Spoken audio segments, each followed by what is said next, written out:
Hello everyone, Sheila back again. Welcome to my channel. I'm back to normal now, I think.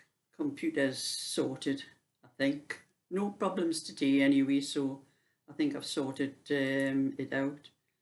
And I've just picked up my knitting for Dagry's cardigan. I'm onto the second sleeve here.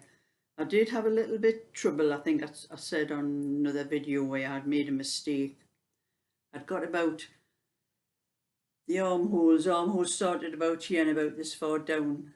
I'd made a mistake, I'd done the wrong row. I'd put the pattern out of line. So I had to pull it out down to there, and so I've managed to finish that off last night, and I've got the two pieces done now. Got the back,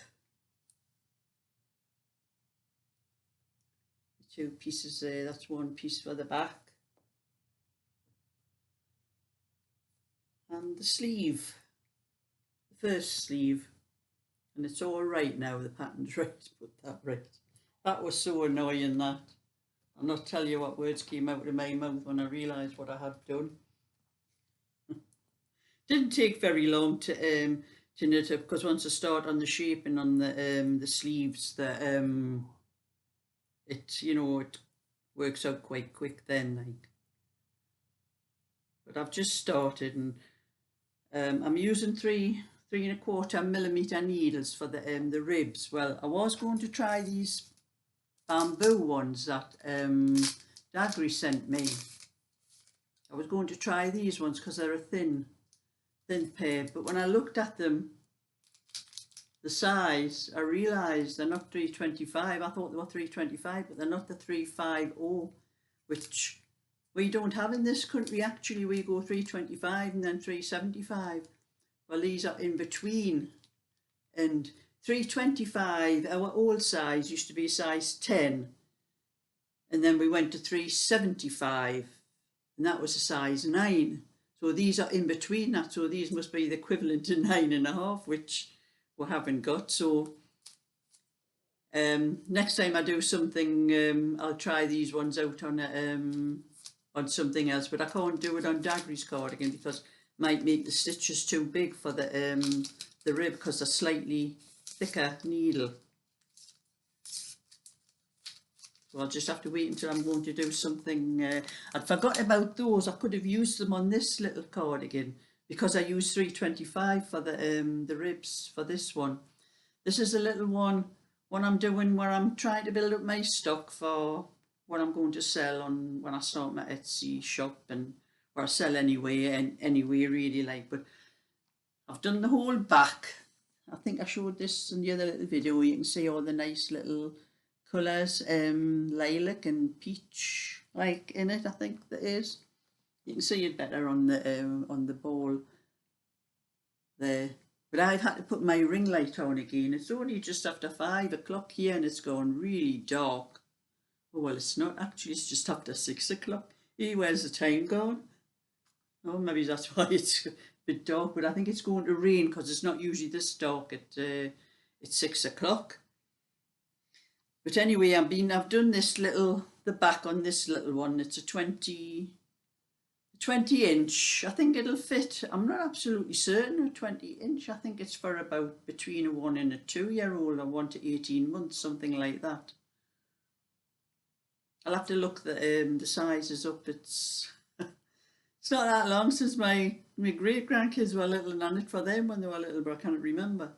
I think it's for between a 1 and 2-year-old, probably for 1 to 18 months or something like that. So I'm doing a little button-up cardigan, but I've already done it. I haven't put the video up yet, but I've done a little tutorial on my other channel, Sheila's Just Knitting, and I've started the tutorial off with this whole back, and I've got it all written down in the book. Don't know whether you can see, but I've got everything written down on there, what stitch they have to start with for the to do the little holes for the rosebud lace and everything. And where, say, I would start off with the first row of the rosebud. I've got knit 2, knit 2 together, yarn forward, knit 1, yarn forward, knit 1, no, slip 1, knit 1, pass slip stitch over, then knit 5, and then repeat those to the last 2 stitches, knit 2. So that's the kind of thing I've wrote, so like it's a proper pattern that you would be following. That's what I'm going to do. But it's taken me ages to write this because I'm not used to writing out patterns. I just jot little notes down here and there, and I'll just maybe put how many stitches I start with and what I do for the shaping and everything. If there's any pattern, the patterns are in my head. I know how to do them. I don't have to work them out like this, but this is for somebody that might want to follow that and do that actual pattern. So I thought the rosewood lace is a quite easy one to start with, because I'm going to do quite a few little ones that I want to sell in my Etsy shop if I ever get round to starting it. I have got 1 or 2 other little cardigans to go to it, like they're smaller than that one, but when I get sorted. And I'm doing, that's what I did this afternoon. I did a little bit this morning. And then I had a visit from my Cheryl, my granddaughter, Cheryl's partner, Craig. And he came up with Eddie, so Eddie and his dad today. So I didn't get much knitting done until after the went. That was when I finished the back of the little cardigan. But they came up, Craig came up on his bike, and he's got one of those little seats on the back for Eddie, and they came up on a bike ride because Cheryl has a car because she's at work today. Craig has a car when he's at work, and Cheryl has it when she's at work. They sort of split their work between the two of them in their different places. So that stopped me getting on with a bit of knitting, but hey, you don't mind because say your grandkids, your great grandkids, and Eddie pulling all the toys out. You had all the bags and the tub things that have all the toys in, and then he was wanting to play in the garden, and he's got those little wooden things that you build tracks with for little trains and that, you know, like the wood with a little round thing on the end that you stick in the hole, and he was building it in the back garden, so I was helping him with that, and we're quite happy. He was quite happy playing with that, and he's got one of those little bikes.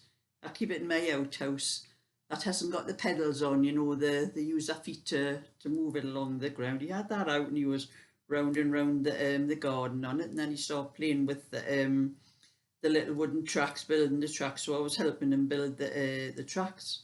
And then all of a sudden it starts spitting onto rain, and he used to keep going like this, Nana, I said, no, it's raining, pick the toys up, we'll have to take them back in the house.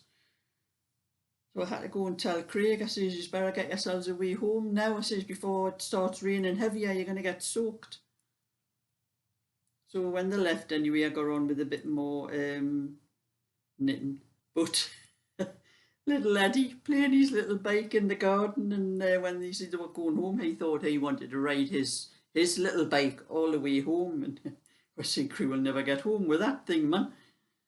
And he wouldn't have it. No, my bike. And I says, no, I says, you're going on the seat on your dad's bike. And my bike. I says, we'll put your bike in the garage. Come on, we'll put it in the garage so we went up the garden. It's in the outhouse, really. I would call it the garage for his bike. So he was happy because he could put it in the garage. And off they went. And then I got on with my knitting. That's when you've got kids, you've got to play their games. He didn't want to go home, but he hadn't played with all of the toys, that was it.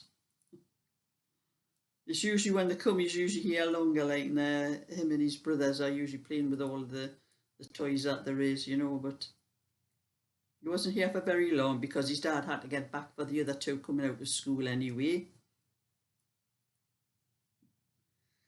So that was my day today. And then I've spent a lot of time catching up on some of my comments on my videos, because it takes a lot of my time up actually, because I mean you do have to answer people's comments, you know. It's not nice people making comments and not answering them and that. So I spent a lot of time catching up because I haven't had time really. I've been messing on with my computer the last few days and haven't really had a lot of time to to do things like that. So I was going through all the comments and answering what comments and that there were. Well, I have another channel as well as my two knitting channels. I have a channel about Superman when he was a boy, like, you know. It's called Smallville. And I've got quite a lot of subscribers. I've got well over 1,000 subscribers on it. But I can't monetize it because it's copyrighted, because the little bits that I put up are off discs. I've got the box sets because I love that. I love them sort of things. I'm a science fiction sort of person. I love those shows. And anyway, I haven't put any little videos up for a while, and I had put some videos up, and I thought, oh, I'd better check and see what comments is on there because I haven't been on it for a while. And there was one or two comments on. There's a young fella comes on, he says, oh, I know you've got two other channels, he says, we don't matter now, do we not? He says, you've never put anything on here. Oh, well, I haven't got time, you know. I says, I suppose I'll have to sort a little video out and put one up, I sort the best little clips out of the discs and put them up for them to keep them happy on that channel. But I think I told you once in one of my story logs that I had about when I was a kid. I was 17 when my parents moved from the area we were living in to another place. And from being very young, I had collected the Superboy comics. They were the first editions of these comics. If I'd still had them, they'd have been worth a fortune, and I would have still had them if it hadn't been for my mother. But I was 17 when we moved, and she was getting rid of stuff we didn't need. And there was a little boy, he was a couple of years younger than me. He wasn't that little, like, but he lived down the street from us. And I remember when we moved into the new house, and I was sorting all my stuff out. I says to my mum, I said, where's my Superboy comics? And my mum says, well, I gave them to Raymond, I think they call him. I gave them to Raymond down the street. And I says, what did you give them to him for? They were mine. And she said, but you're 17, what do you want Superboy comics for? I says, because I like them. I like to read them now and again. She says, but how many times have you read them? I don't care, they were mine.